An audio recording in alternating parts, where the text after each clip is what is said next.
বাতাসে দক্ষিণের মেঘেতে, পশ্চিমের বাতাসে দক্ষিণের মেঘেতে, সোনার ছাতা ভাঙিল, সোনার ছাতা ভাঙিল, সোনার ছাতা ভাঙিল, সোনার ছাতা ভাঙিল।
সরকারি ঘোষণা বটে, সরকারি ঘোষণার কাগজ কই?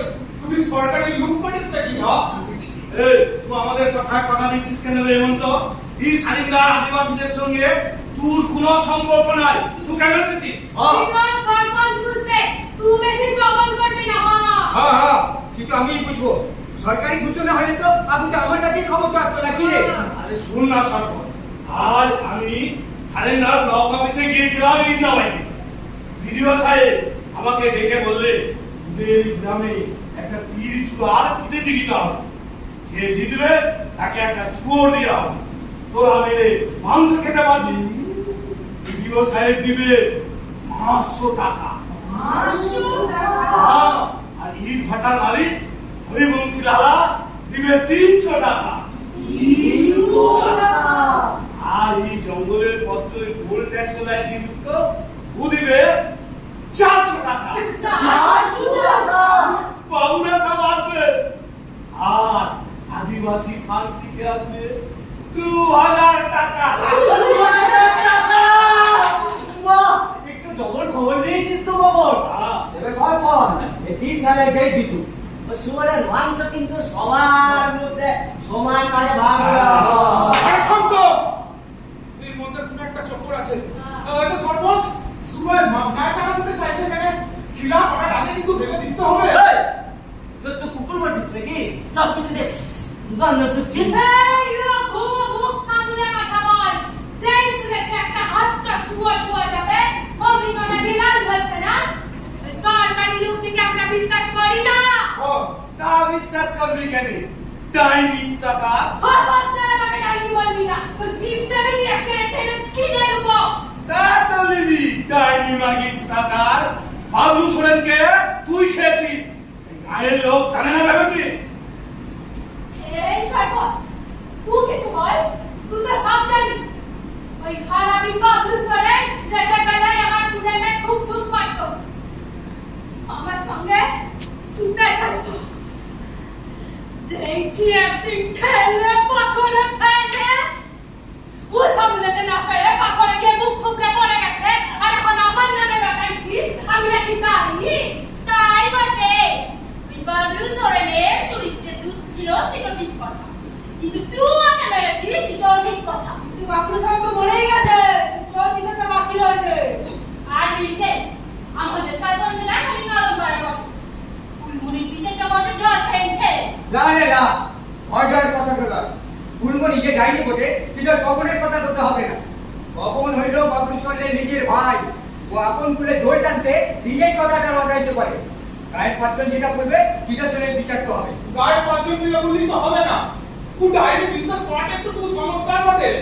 আর সরকার থেকে ঘোষণা করে দিয়েছে যে কাউকে ডাইনি বলা যাবে না। তুই এটা করতে পারিস না হেমন্ত।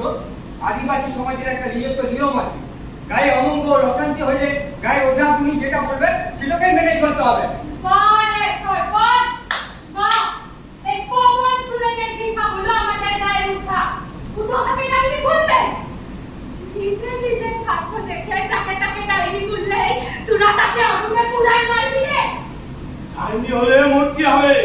বাবলু সোরেনকে তুই খেয়েছিস, তার বাদে পুরন মাঝির ছেলে তোকে সাপে কেটে মরে গেল। আমাদের রখাইয়ে ছাড়ানো না, বারে ডাইনি লিগে গেল। আমাদের পত্র পেটে মাথাটা খারাপই হয়ে গেল। এই গায়ে তো অশান্তি লেগেই আছে সরপঞ্চ। এই ফুলমণি আর হেমন্ত আমাদের গায়ে কোনো নিয়ম মানে না। গায়ে যদি উঠা করি তার নিগাতে হকারকে সাথে ভৌতিক অপমান করে। আর স্পিড খেলাটা হলে তো আজ তো শুয়ার পাওয়া হলো। কি সালা চিত্রটাও বাগনা দিচ্ছে। ইয়ার একটু বিচার চাই সরপঞ্চ। আমাদের ছেলে এই দাঁড়া, বিচার নিশ্চয়ই হবে, বিচার নিশ্চয়ই হবে। কি বিচার হবে? কি বিচার হবে? ইচ্ছে ভক্তি বলে আগে তুমি ডাকি সরপঞ্চ। আদিবাসী সমাজের মেয়েদের সম্মান করাটা একটু বীর ধর্ম বটে। তোর সাহস তো কম না হিমন্ত। সরপঞ্চের মুখের উপর তুই কথা বলিস, তোর নড়ি তো আমি কেটে দিব। তুই বা কম কিসের খবর? সরপঞ্চের সামনে রোদ দেখাইছিস, বলে বিচারটা কে করছে, তুই না আমি? আরে বিচার যা করবে তাড়াতাড়ি কর। সেই সাথে বলে দে আজকে খেলাটা হবে। হ্যাঁ হ্যাঁ বলে দে বলে দে। তাহলে শুন, এই বিচারের রায়টা দিবার আগে আমি তোদের একটা গল্প বলি। আমাদের বিতি পুরুষের গল্প। এই গল্পটা তোদের শুনতে হবে। বল বল বল বল বল। সে অনেক অনেক আগেকার কথা।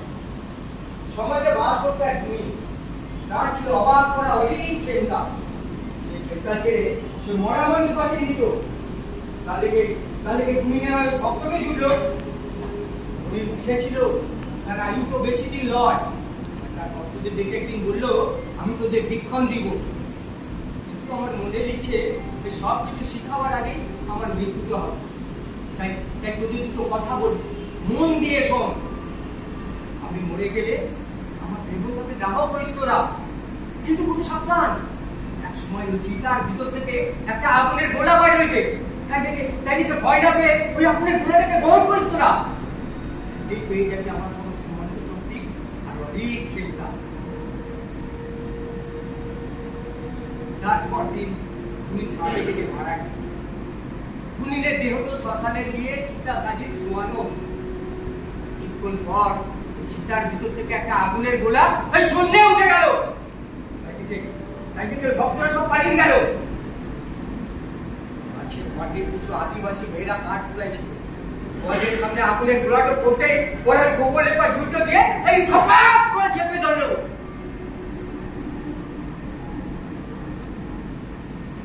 সেই থেকে আদিবাসী মেয়েরা পেয়ে গেল অনেক ক্ষমতা। পুরুষেরা সেটা মেনে নিতে পারে না। মেয়েদের চুপা ক্ষমতা দেখলে ওদের ডাইনি বলে। এই ফুলমণির মধ্যে সেই সব কিছু আছে।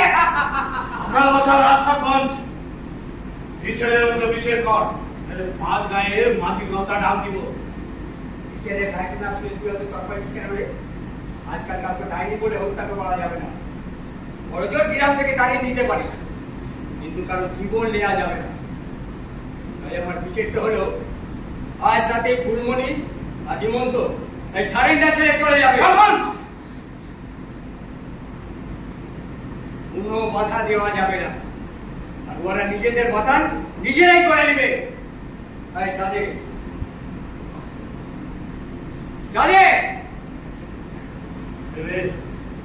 তাই মেনে নিলাম। ওরা যেন আর কোনোদিন এই গায়ে না ফিরে আসে। গায়ের মাটি তোদের বাপের কিনা?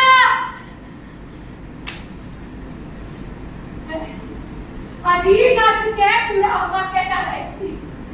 একদিন থেকে সরকারি কোম্পানির লোক তোদেরকে দাঁড়াবে তীর খেলার লেগে টাকা দিয়েছিস বর্ষির মুখে টপ কিনেছিস এই ফুলমণির কথা তো মিলে গেলে আচ্ছা মেরা ফেদর ফেদর করিস না আবার যদি এই গায়ে দেখি তাহলে জ্যান্ত পুঁতি দেবো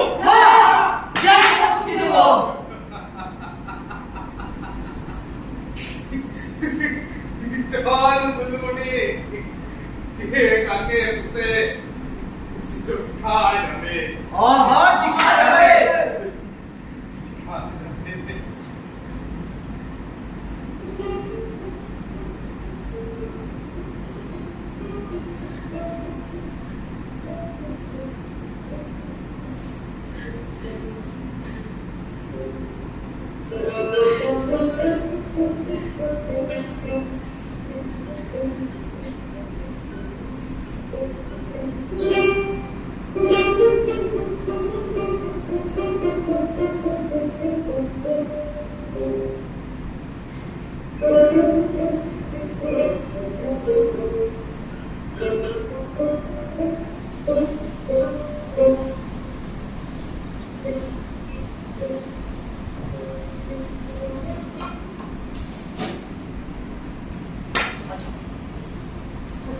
খায় যাবে বাবন সরকারি লোকেরা আপনার নিলামে সোহাগ দেখাইছে সোহাগ সরপঞ্চ বলেছে কাল বিহানে ওরা আসবে বাবুরা সব কাল বিহানে আসবে আমি যাই বাবুদের খবর দিয়ে গিয়ে তোরা গানা বাজনা কর ওরে এরা দেরি কেন চল তামসা বাদল বাজা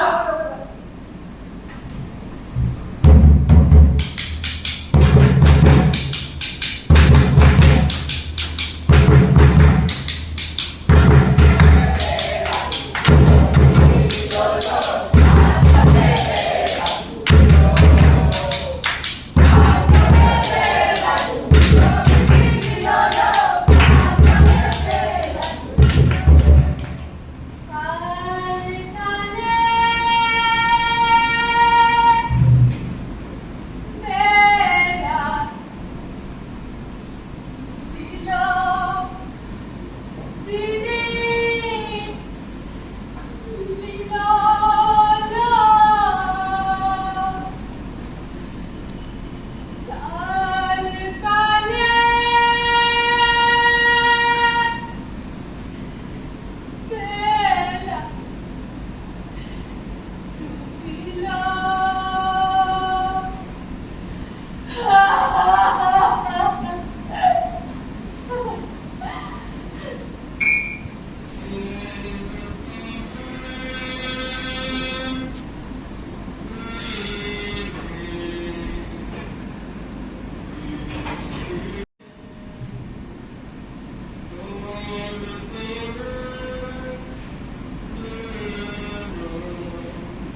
বুঝলি? আরে এ তো জঙ্গলপুর, বহুবার দেখেছি, আমার ছেলেও দেখতে খুব ভালো লাগে। এর সঙ্গে আমাদের ফুলমণি হত্যা তদন্তের কি সম্পর্ক? রুডিয়ার্ড কিপলিং আমার খুব প্রিয় একজন লেখক। জঙ্গলের জন্তু জানোয়ারের মধ্যে দিয়ে কিপলিং আমাদের সমাজের আসল চেহারাটা দেখিয়েছেন। আসলে কিপলিং আমাদের সমাজে সবকটা মানুষ ভালো করেছে। কিপলিং আমাদের জঙ্গলটাকে খুব ভালো করেছে। আমাদের জঙ্গল মানে আমাদের ভারতবর্ষের জঙ্গল। তুই জানিস না কিপলিং মুম্বাইতে জন্মেছিলেন? হ্যাঁ, জানতাম না। শুধু যে মুম্বাইতে জন্মেছিলেন তাই নয়, ওনার শৈশবের বেশ কিছুটা অংশ ওই ভারতেই কাটে। তারপর তিনি ইংল্যান্ডে তার পড়াশোনা করতেন। ফিরে এসে শেষ জীবনটা আবার এখানে এসে 7 বছর চাকরি করেছিলেন। ওনার লেখা বইপত্রগুলো আমার খুব প্রিয়। কিন্তু পরে যখন জানতে পারি উনি একজন নোবেল জয়ী লেখক, বেশ অবাক হয়ে গেছিলাম। অবাক হয়েছি কেন? আসলে আমার ধারণা নোবেল জয়ী যে কোনো লেখকই একটু সিরিয়াস লেখক হয়। সুতরাং তাদের লেখাও সিরিয়াস। এরকম কোনো বই আমার হাতে পড়লে আমি মাথায় থেকে পাশে সরিয়ে দেব। কিন্তু কিপলিং একটু অন্যরকম। ওনার লেখা বই নিয়ে, বিশেষত এই জঙ্গল বুক নিয়ে 3টে ভার্সনে সিনেমা হয়েছে, একটা কার্টুন ফিল্মও হয়েছে। অনেক পরে বুঝছিলাম জানিস, এগুলো বাচ্চাদের জন্য লেখা হলেও এর মধ্যেই লুকিয়ে আছে গুরুত্বপূর্ণ সব ইঙ্গিত। কিসের কি? তোদের এই গোয়েন্দাগিরির সব ব্যাপার ভালো, শুধু একটা বিষয় আমার ভীষণ অপছন্দের, সেটা হচ্ছে তোরা বড্ড ভেজাতে ভালোবাসে। সহজ কথা কিছুতেই সহজভাবে বলতে চাস না। দেখ, আমি এসেছি একটা সমস্যা নিয়ে। আমার মনে হয়েছে ফুলমণিকে হত্যা করা হয়েছে, এর পেছনে কোনো লাইন সমস্যার কোনো সম্পর্ক নেই। আচ্ছা, এর সঙ্গে কিপলিং এর জঙ্গল বুকের কি সম্পর্ক, সেটা যদি তুই আমায় খোলসা করে না বলিস, তাহলে আমি তোর ভরসা ছেড়ে অন্য কোথাও যাবো। তা না, তোকে কি আমি আটকে রেখেছি? নাকি তোকে আমি বলেছিলাম আমাকে একটা কেস খুঁজে দে, নয়তো আমি তোকে কমিশন দেবো? হাত তুই আমার মেয়ে তো দাদা, তাই এরকম একটা কেস আমি হাতে নিয়েছি। তো এইসব তোর কেসে আমি হাতও লাগাই। এই শোন, কেসটা জলো হোক আর কঠিন হোক, তোকে এই রহস্য উদ্ঘাটন করতেই হবে। আমি এর শেষ দেখতে চাই। প্লিজ প্লিজ, তুই আমায় কিপলিং এর জঙ্গল বুকের মধ্যে কিসের ইঙ্গিত দিয়েছিস আমায় খোলসা কর। জঙ্গল বুকের প্রধান চরিত্র মৌমি, একটা মানুষের বাচ্চা, কিন্তু সে বড় হয়ে উঠছে বেশ কিছু নেকড়ের মাঝখানে। মৌলি অরণ্যচারী মানুষ, অন্যান্য প্রাণীদের মতো অরণ্যের সমান অধিকার, কিন্তু এটা মেনে নিতে পারছে না কে? শের খান। কিন্তু দেখি শের খান আর মৌলির দ্বন্দ্ব নিয়ে পুরো সিনেমাটা তৈরি, আর ঠিক এটাই আমার ইঙ্গিত। আমিও এরকম একটা কিছু ভাবছি, জানিস তো, তবে ঠিক ভাবছি কিনা জানি না। মানে ফুলমণি অরণ্যচারী মানুষ অরণ্যের অধিকার কায়েম করতেছে, আগের ছদ্মবেশে দেবতাদের বিচার করতেছে। সাবাস, এই তো তোর মাথাটা খুলেছে। লোকে বলে অর্থোপেডিক যারা 12 বছর ধরে ডাক্তারি করছে তারা নাকি গাধা হয়ে যায়। তো কামাল করে দিলি ভাই। তার মানে তুই বলতে চাইছিস এটা আসল বাঘ? বাঘের ছদ্মবেশে কেউ আদিবাসীদের ভয় দেখায়, আর সেই ভয়কে তোয়াক্কা না করবার জন্য ফুলমণিকে হত্যা হচ্ছে। একদম। কিন্তু আমার সবথেকে বড় প্রশ্ন হচ্ছে বাঘটা কি? মৌলি আর শেখ খান দুজনে অরণ্যে বাস করতো, তাহলে তো বিরোধীবাদের বলে। না না না, আমি বিশ্বাস করি না। দেখ, একজন আদিবাসী আর একজন আদিবাসীকে হত্যা করতে পারে, এ আমার ভাবনার বাইরে। কেন নয়? তুই আমাকে বলেছিস ওই রঘু নামের ছেলেটার সঙ্গে ফুলমণির একটা বিরোধ হয়েছে। তাছাড়া ফুলমণির গ্রামের লোক তো এটাই বিশ্বাস করে যে বাবলু সোরেন ফুলমণি খুন করেছে। তাহলে বাবলু সোরেনের কোনো আত্মীয় তো ফুলমণিকে খুন করতে পারে। ঘটনাটা যখন ঘটে তখন রঘু আমাদের সাথে ছিল, তাহলে সে কিভাবে ঘটাবে? হ্যাঁ, তবে শুনেছি বাবলু সোরেনের এক ভাই রাঁচিতে থাকে, ট্রাক ড্রাইভার, নাম পবন সোরেন। ভালো লাগছে ব্যাপারটা একদম। গোলমাল তো আমারও লাগছে রে কুণাল। এদের মধ্যে হত্যাকারী থাকলেও থাকতে পারে, কিন্তু বাঘ সেজে গেল। আচ্ছা কুণাল, তুই যেদিনকে প্রথম ওই বনবাংলাটাতে গেলি, তারপর থেকে কি কি ঘটনা ঘটেছিল আমাকে একটু পরিষ্কার করে বল। দিনটা ছিল 17ই নভেম্বর, কোজাগরী পূর্ণিমার দিন। আমি যখন সারান্ডা ফরেস্ট বাংলোতে পৌঁছই তখন দেখি সেই বাংলোর বারান্দায় দাঁড়িয়ে আছে ফটোগ্রাফার তিনজন।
এদিকে আলো জ্বালাতে হবে না।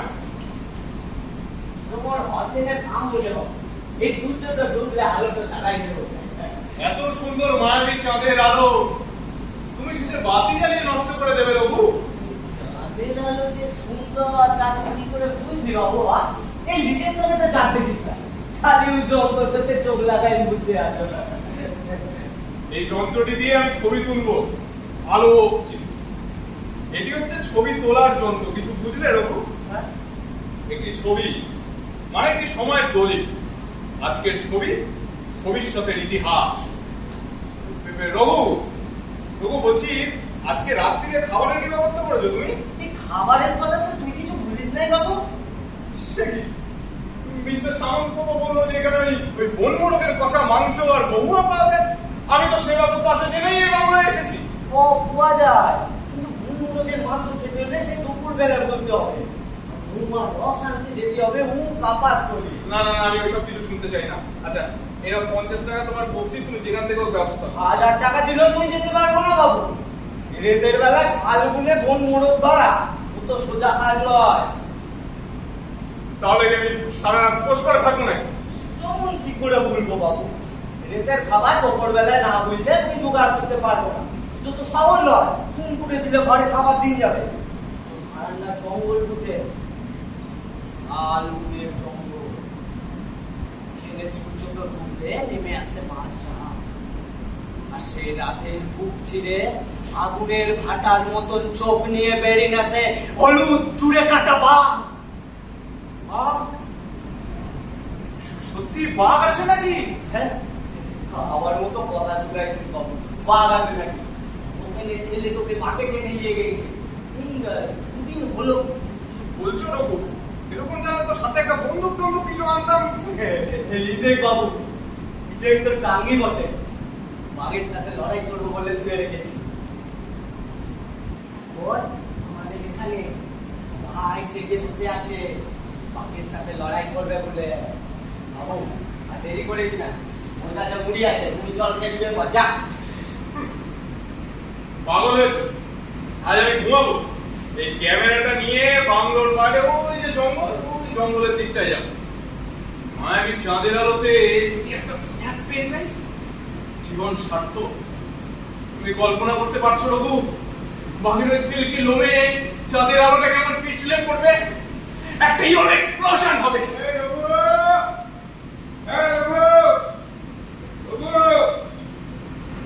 এখানে কেয়ারটেকার রঘু কে আছে? আরে আমার মনে উত্তর আছে,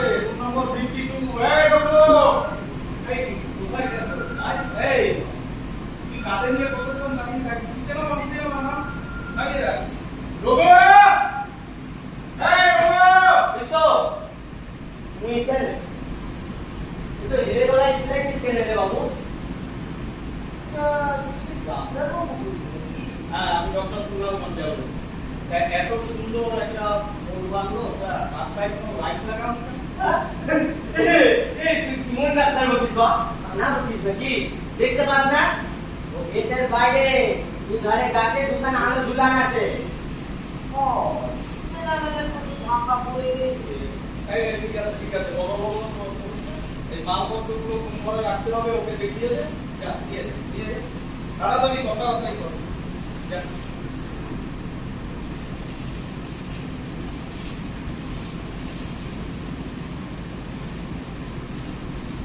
হ্যালো, আমি ইন্দ্রল ব্যানার্জি, প্রফেশনাল ফটোগ্রাফার। আজ এসেছি, আমি 47 এ আছি। Nice to meet you. আমি ডক্টর কুনাল গঞ্জাবেস, life care foundation, Kolkata, orthopedic department.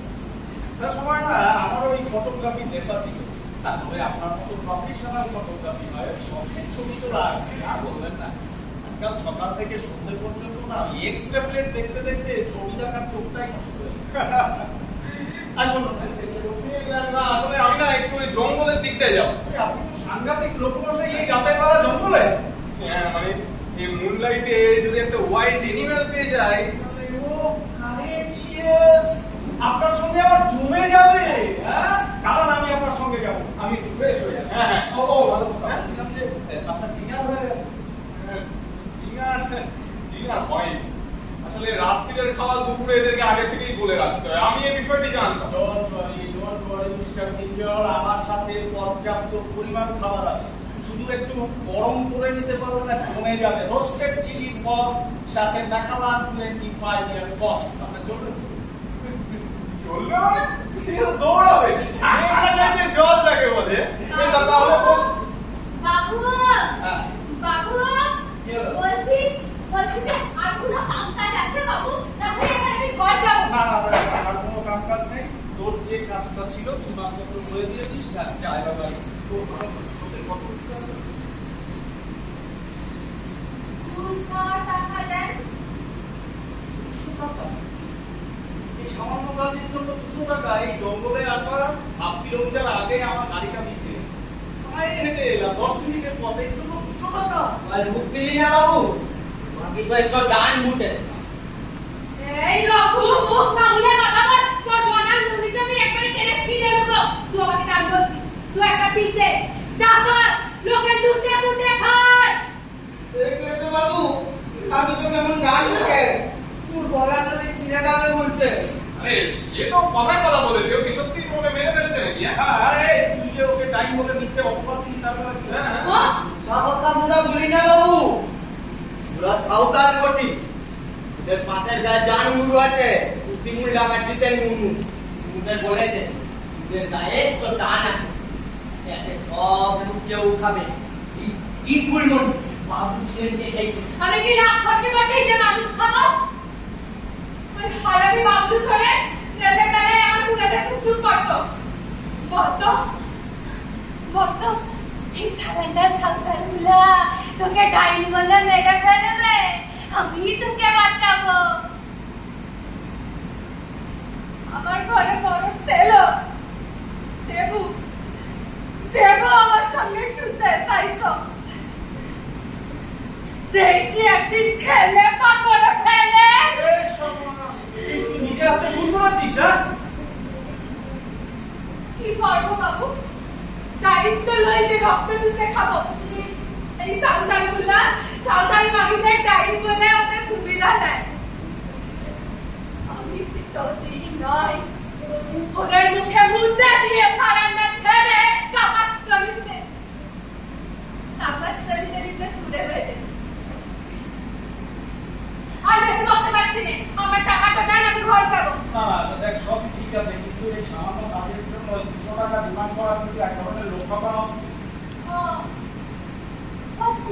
আমিও বুঝতে পারছি যে কাজের চাইতে টাকাটা খালি বেশি বলা হয়েছে, কিন্তু আমার 200 টাকা দরকার।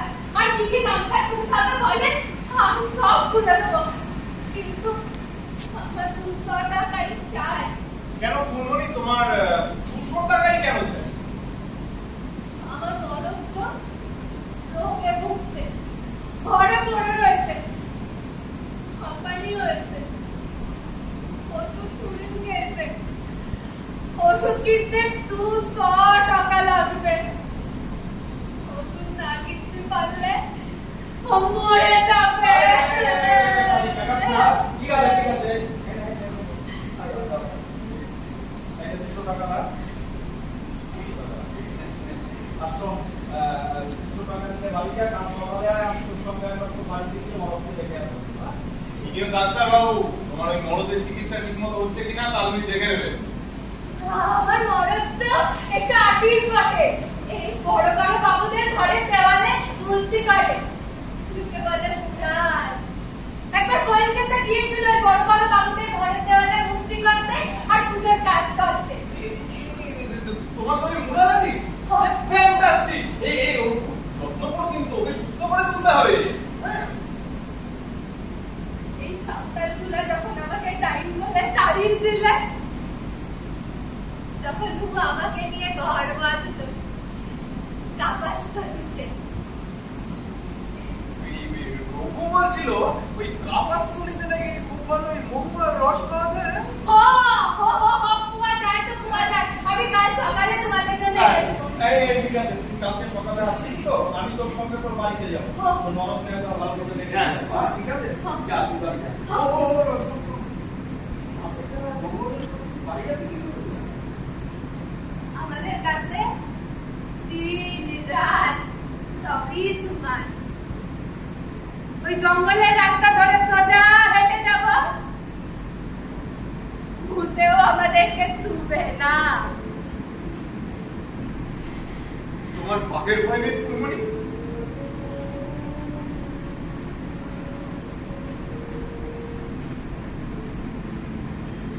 বাঘের ভয়ে ঘরে স্থির থাকলে তো আর পেট ভরবে না, বাঘের সাথে লড়তে হবে।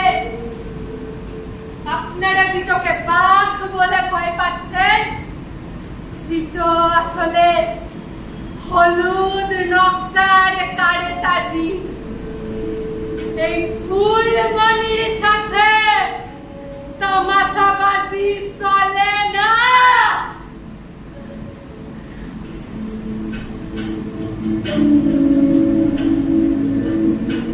আপনারা ঘরে খিল দিয়ে বসে থাকো, আমি আসি।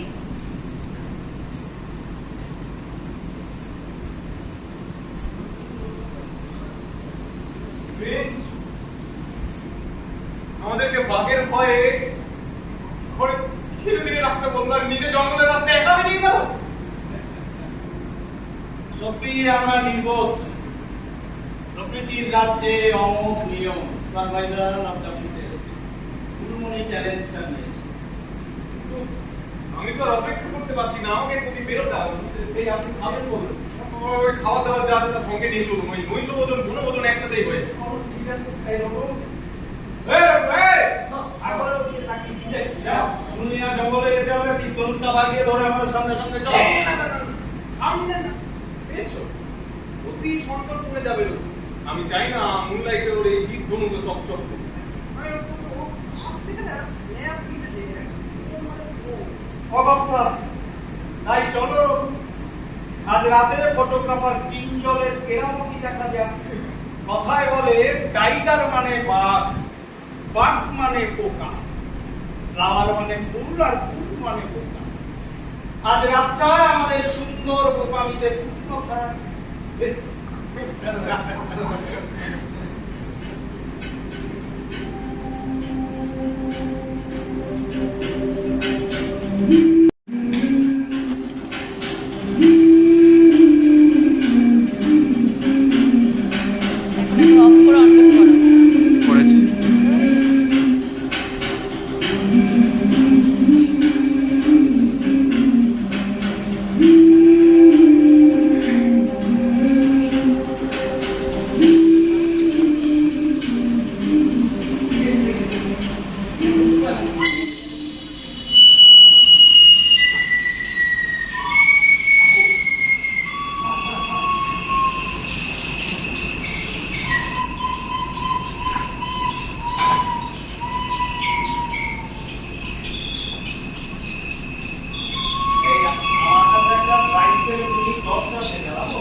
জ্বালাতে চাইছি না।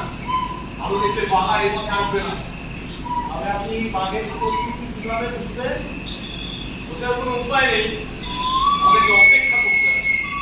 যে কোনো ঝোপ থেকে বাঘ বেরিয়ে আসতে পারে, আমি তো একটা স্ন্যাপের জন্য। হ্যাঁ, সে তো বুঝলাম আপনি ঝোঁকুটে কোপ মারতে চাইছেন। আমরা বসে আছি বাঘের অপেক্ষায় জঙ্গলের এ প্রান্তে। আর বাঘ যদি নৈশভোজে অন্য প্রান্ত হয়ে তাহলে তো লাভের কিছু হবে না। তাহলে আপনি কি করতে চাইছেন? কিভাবে বুঝবো আমরা বাঘের নির্ভুল অবস্থান? এই রঘু, কিভাবে বাঘের অবস্থান বোঝা যাবে? আগে ডাক শুনে বুঝতে হবে বাবু। হ্যাঁ, বাঘের ডাক, বাহ, ভালো উপায়। বাঘ যদি ডাকে তাহলে বোঝা যাবে ডাকটা কোন দিক থেকে আসে। এছাড়া ভালো আরো উপায় আছে। কি উপায়? বাঘ মার্কের কথা শুনছে? বাঘ মার্ক? হ্যাঁ, বাঘের পায়ের ছাপ। এই অঞ্চলে কোথাও যদি বাঘের পায়ের ছাপ পাওয়া যায় তাহলে বুঝতে হবে ধারে কাছে বাঘ কোথাও ঘোরাফেরা করছে। No, Mr. Gonzalez. I think roaring is the more definite symptom than path mark. Raghu যেটা বলেছে আমার ভালো লেগেছে, বুঝলেন? ওই বাঘের ডাক। I have never heard tiger coming in jungle. I have heard tiger coming in the zoo. আপনি যে মানে কি কথা বলছেন রঘু বাঘের ডাকছে। বাবু? বাবু, হ্যাঁ? তুমি এখানে মাথা বেঁধে তোমরা মাথায় উঠে বসো। ও গাছের ডালে বসে লজ্জা কোন দিকে বাঁকা আসছে। আমরা কি এখানে বাঘ শিকার করতে এসেছি? ওই গাছের তলায় মাথা পেতে রাখবে, নিচে ছাগল পেতে রাখবে, কি যে একটা কাণ্ড বাজাতে চাও না তুমি রঘু?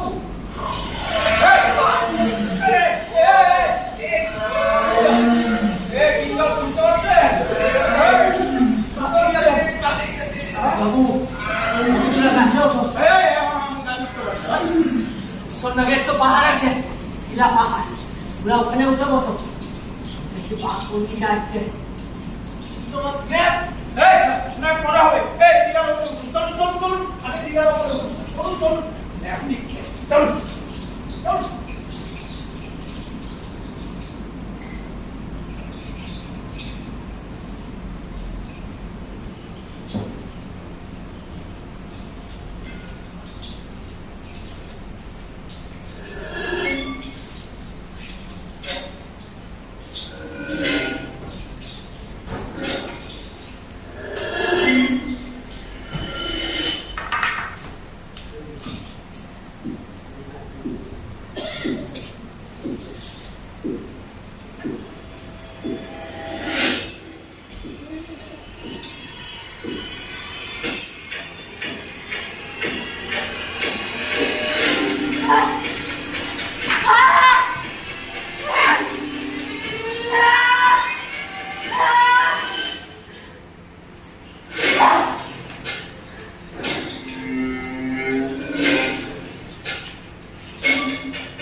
ফুলমণি ফুলমণি ফুলমণিকে ভাগে গেছে ফুলমণিকে ভাগে গেছে ফুলমণিকে ভাগে গেছে পালাও পালাও পালাও ফুলমণিকে ভাগে গেছে ফুলমণি ফুলমণি বাবু বাবু না পালাই যা বাবু ফুলমণিকে ভাগে গেছে বাবু পালাই যা বাবু দাঁড়া সামলাও, দাঁড়া। চিকিৎসা দরকার, দাঁড়া, দেখ।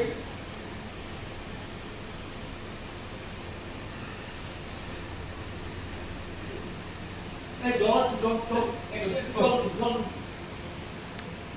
তাড়াতাড়ি করুন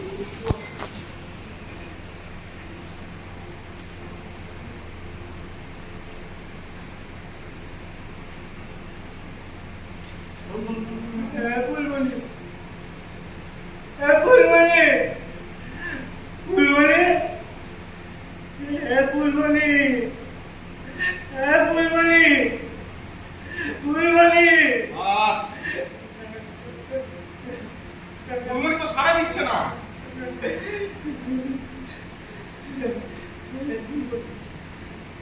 এই 200 টাকা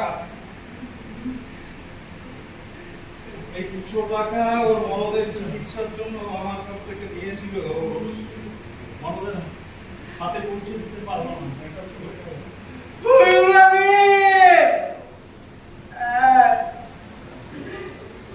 ফুলমণি ফুলমণি কেঁদো না। তোকে ওরা ডান বলে উপমান করেছে ফুলমণি তুই শেষে অভিমান করে বাঘের কাছে পড়ান দিলি ফুলমণি কেঁদো না রঘু। ওর মরদকে একটা খবর দেওয়া দরকার। ওঠো। বুঝাই বুঝাই তোদের গাওদাকে খবর দিই যাই ওরা সব ব্যবস্থা করে দেবে স্যার সব ব্যবস্থা করে দেবে ফুলমণি রে, ফুলমণি রে, কোথায় গেলি? ফুলমণিকে ভাগে গেছে বন্ধুরা ফুলমণিকে ভাগে গেছে ফুলমণি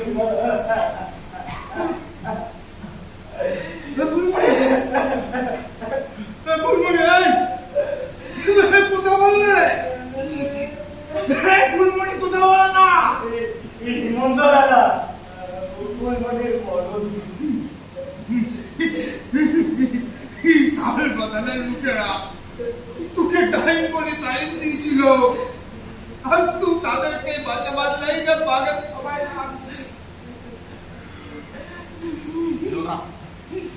কেঁদো না। ফুলমণি খুব সাহসী মহিলা, ও বাঘের সাথে লড়াই করেছে। একদম ঠিক কথা, একদম ঠিক কথা। শোনো, হেমন্ত, ফুলমণি তোমার চিকিৎসার জন্য আমার কাছ থেকে 200 টাকা নিয়েছিল, তোমার হাতে পৌঁছে দিতে পারে। এই নামে এই টাকাটা দাও। তুমি থানাতে খবর দাও, ওরাও কিছু কম্পেনসেট করবে। সরকারের কাছে টাকা নেবো আমি?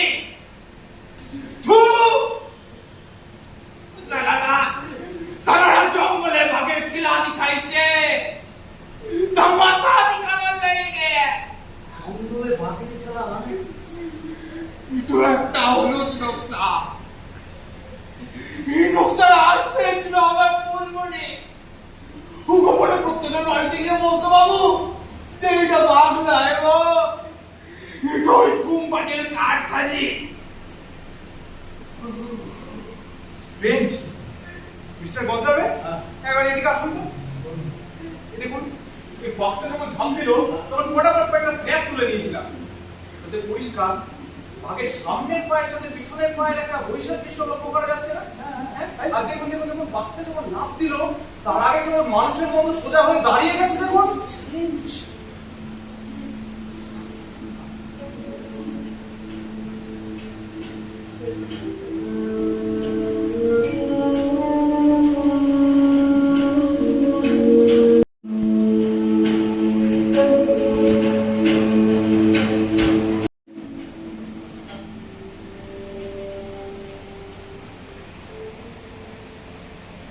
ছবিগুলো দেখে তোর কি মনে হচ্ছে? এটা আসল বাঘের ছবি? বেশি মাথা খাটাবার দরকার নেই বুঝলি। সিম্পল এই গুগল লেন্সে ফেললেই বোঝা যাবে এটা একটা বহুরূপী। তুই ওই বুদ্ধদেব দাশগুপ্তর বাঘ বাহাদুর সিনেমাটা দেখেছিস? ওখানে একটা লোক বাঘ সাজবে, তারপর সে ধীরে ধীরে নিজেকে বাঘ ভাবতে শুরু করে। তার মানে তুই বলতে চাইছিস সেটা বহু বিকার, তাহলে সে হঠাৎ ফুলমণিকে মারতে যাবে কেন? ফুলমণির প্রশ্নটা উত্তরটা পেয়েছিস?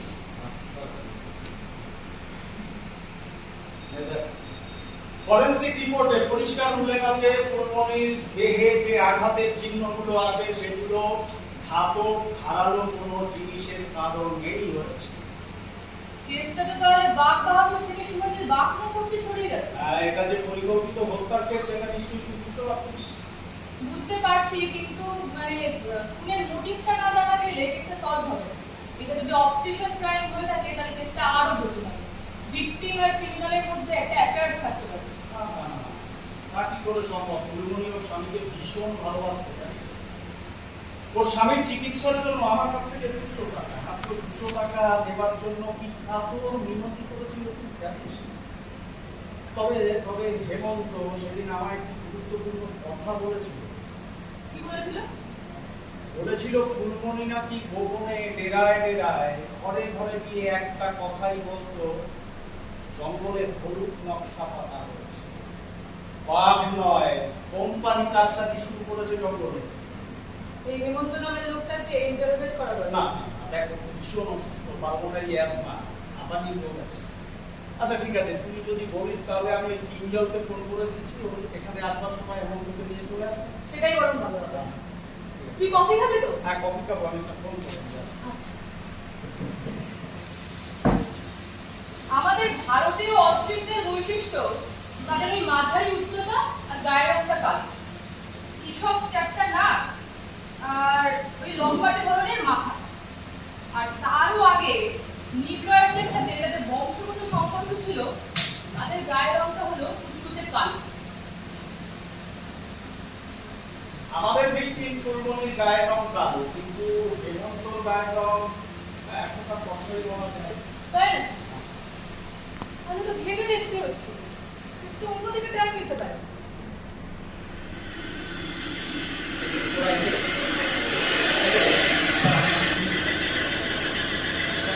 আসুন আসুন আসুন আসুন। আমি আরো কিছু পরিষ্কার স্ন্যাপ পেয়েছি। আচ্ছা তাতে এই দেখুন হাতে ধারালো কিছু একটা আটকানো আছে না, দেখুন পরিষ্কার বোঝা যাচ্ছে, তাই না?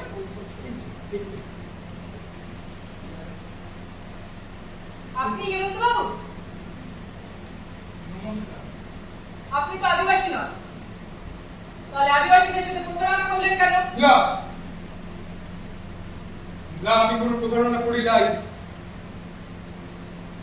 আদিবাসীদের মধ্যে থেকে নিজেকে আদিবাসী বলে পরিচয় দেওয়াটা এটা অপরাধের নয়?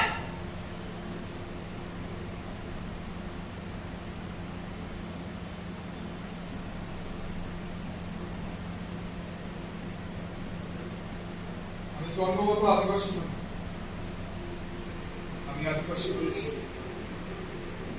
আমি একজন মুরাল আর্টিস্ট, ছবি আঁকি। ফুলমণিকে ভালোবাসতাম। আমাদের দেশে হিন্দুরা খ্রিস্টানরা আদিবাসীদেরকে প্রলোভন দেখিয়ে তাদের ধর্মান্তর করে। আমি উল্টো পথে হেঁটেছি। আমি সনাতন হিন্দু থেকে নিজেকে উপজাতিদের ধর্মে সঁপে দিয়েছি। এই কথাগুলো হেমন্ত আমাকে পথে আসার সময় বলেছে। হ্যাঁ, আমার ফুলমণিও এই ব্যাপারে অনেক কিছু বলেছে। আর আচ্ছা হেমন্ত, সেদিন তুই যে জঙ্গলে হলুদ নকশার ব্যাপারে কি বলছিস? আমাদের ধারণা জঙ্গলে বাঘটা কিচ্ছু নেই। বছরের পর বছর, রাতের পর রাত আমরা এই ঘন জঙ্গলের মধ্যে কাটি। আজ পর্যন্ত আমাদের মধ্যে থেকে কেউ কোনোদিন ওখানে একটাও বাঘ দেখতে পায়নি। এখন হঠাৎ করে বলছি নাকি ওই ব্যাঘ্র প্রকল্পটা কি জানো, সেটা তৈরি করবে। একটাই উদ্দেশ্য, আমাদেরকে এখান থেকে সরিয়ে দিয়ে আমাদের সব জমিগুলোকে হাতিয়ে নেওয়া। তোমার কথাবার্তা শুনে তো মনে হচ্ছে তুমি একজন শিক্ষিত মানুষ, অনেক কিছুই জানো। তাহলে এই সমস্ত কথা তুমি বাকি সাঁওতালদের জানাওনি কেন? কিন্তু একটা আজব খেলা। ওই ওই আদিবাসীদের ভূমি দখল করার একটা বড়সড় চক্রান্ত।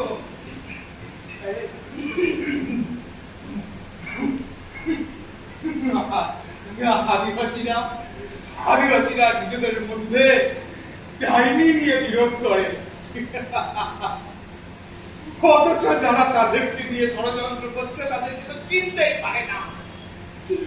ওই সারেন্ডার জঙ্গলে বাঘের খেলা দেখানো হচ্ছে, যারা আদিবাসীরা এলাকা ছেড়ে পালিয়ে যায়। পুরো বিষয়টা কেমন রহস্যময় মনে হচ্ছে না? কে কেন আদিবাসীদের ভয় দেখাবে? ফরেস্ট কনজারভেশন এক ধরনের সংরক্ষণ নীতি। জঙ্গলের জীব বৈচিত্র্য বাঁচানোর জন্য জঙ্গলের মানুষদেরকে উৎখাত করার একটা প্রোগ্রাম। এই বনবাসী মানুষেরা কি জীব বৈচিত্র্যের অংশ নয়? That is the question, but বিনা নোটিশে